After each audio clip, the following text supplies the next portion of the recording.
ভাই শুক্রবার আমার ভাই বিয়ার দাওয়াত। আর এই যে 1000 টাকা রাখুন ভাই কে কে টাকাটা দিতেছি, দাওয়াত খাবেন আমার ভাই? দাওয়াত খাবার লাগিয়া? ভাই দাওয়াত খাবে লাগে টাকা দিতেছি।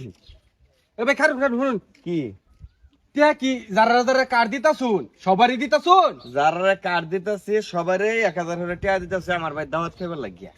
তো ভাই হঠাৎ করে এরকম কে? আরে দাওয়াতের মেহমান না ভাই। আচ্ছা জানজে ভাই শুনুন, হ্যাঁ দাওয়াত তো ভাই বহুত খাইছি, কিন্তু এবার টিয়া তো ভাই কেউ দিছে না। এটা আমি দিতাছি, আমার একটা সিস্টেম অন্যরকম করলাম। সবার মতো তো লোক তো আমি না, মেরা দাওয়াতের মেহমান টাকা না দিলে দাওয়াত খাবো কিন্তু। আচ্ছা ঠিক আছে ভাই, যাই কার্ড দিয়ে লাগবো আরো। এ যাই হোক, 500 টাকা দেখাইলে বললে দাওয়াত, টিয়া দেখেছে 1000, তারপর একটা টিয়া দিয়ে দাওয়াত খাইলাম। আরে আক্তার ভাই, হ্যাঁ, কি ব্যাপার? আপনারা ভাই যাইতেছি কই যাই? আমি তো বাজার দিকে যাই, আমি তো চাটা খাইবার লাগিয়া। ও হন তো ব্যাগ টাউলা আনছি বাড়ি। বিয়া লাইছুন? শুক্রবারে বিয়া, অন কি কার্ড বাড়িতে গিয়ে দিতে হইতাম না এনে দেলতা? হ্যাঁ না, বাড়ির যাওয়া লাগতো না কষ্ট করে। আচ্ছা ঠিক আছে, এই যে কার্ডটা লোন শুক্রবারে দাওয়াত। আচ্ছা আচ্ছা, ইনশাআল্লাহ। আর এই যে 1000 টাকা রাখুন ধরুন। টিয়া কে লেগ? টিয়া কে লেগে দাওয়াত খাইতেন না?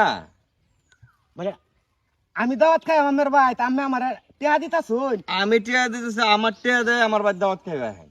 ভাই আমি বুঝলাম না, এটা কি আমার মস্কারি করতেছুন ভাই? না না মস্কার না, আসলে যারা কার্ড দিছি সবারই 1000 করে টাকা দিতে হয়েছে আমার বাদ। আমার টাকা দাওয়াত খাইবো, এটা আমার ইচ্ছা। আমি চাইতেছি না অন্য কিছু করবার লাগে, মানে যারা দাওয়াত দেন হের কাছে টাকা নিবার চাইতেছি না। আচ্ছা, এই যে ভাই দাওয়াত খাইতাছি, হ্যাঁ জীবনে তো এই যে দাওয়াত তুলা টিয়া দেন আজ পর্যন্ত। না, না। নিজের পকেটে টিয়া দেয় গিয়ে দাওয়াত খাই, আমি টিয়া দিয়ে দিতাছুন। এটা ভাই বিষয়টা কিরম কিরম লাগতেছে আমারটাই। না, এটা আসলে ভাই একটা ঘটনা হইলো, বিষয়টা আপনারা না বুঝায় কইলে অবশ্য আচ্ছা বুঝতেন আচ্ছা, না। কইছে দি। বিষয়টা হইলো, বর্তমানে দেখবেন আগে কিন্তু বিয়া হইলেও কিন্তু ঠিক মতো অনুষ্ঠান হচ্ছে না।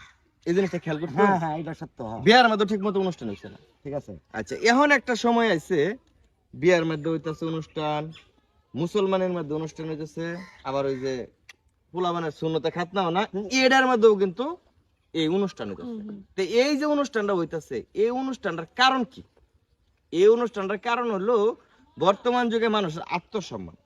যদি আমি কি ওরে কার্ড দেই, এই কার্ডটা দেওয়ার পরে একটা লোককে মিনিমাম 1000 টাকা দাওয়াত না খাইলে ওই লোকের মন ভরতো না, বা 5 জনের সামনে তারও লজ্জাতপুর লাগে যে টিয়াটা কম দেওয়া হয়ে গেছে। 200-300 টাকা কিন্তু দাওয়াত খাওয়ার দিন হনা নাই। না ভাই না, হ্যাঁ কারেক্ট। তাহলে এখন যে বিষয়টা হইলো, ওই যে সুন্নতে খাতনা বিয়ার মধ্যে দেখা গেল আপনি 2 লাখ টাকা খরচ করছেন, কিন্তু আপনার চিন্তা থাকবো এই বেড়ার মধ্যে আমি 4 লাখ টাকা উড়াই বের পারি, মানে একটা ব্যবসার হিসাবে দাঁড়াইছে।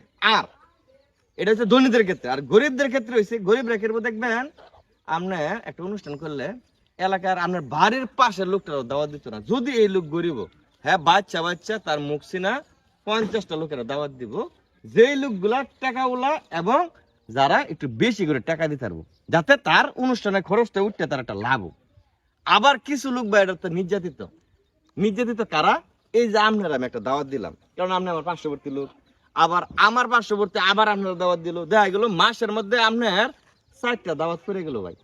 30 দিনের মধ্যে 4টা দাওয়াত আপনার করে যায়। আর ভাই 4-5টা দাওয়াত তো প্রতি মাসেই পরে আমরা জানো। এই যে 4টা দাওয়াত আপনার পড়লো, এখন আপনি যদি 1000 করে খান মাসে টাকা গেল 4000, 500 করে যদি খান তাহলে টাকা গেল কত? 2000। এখন ঘটনা হইলো এই যে আপনারা যারা দাওয়াত দিল না গেল আপনি লজ্জিত, আবার টাকা কম দিল আপনি শরম পাইতেছে। তো এখন যে বিষয়টা হইলো, আপনার ইনকাম কত? এমনকি দাওয়াত খাইবার লাগে কি আপনার জীবনে ইনকাম করতেছেন না, আপনার অন্য কাম থাকতে পারে। তো এই জিনিসটার লাগে আমি আসলে মূলত আমি চিন্তাটা করলাম যে আমার এই বাড়ির অনুষ্ঠান যাতে কি ওই মানে সমস্যার সম্মুখীন না হয়, আমার টেয়াদের দাওয়াত থাক। রাখেন ভাই শুক্রবারে। হ্যাঁ আমি বিরাট বিরাট মনের মানুষ ভাই। আচ্ছা ভাই, হ্যাঁ যাও সামনের দিকে।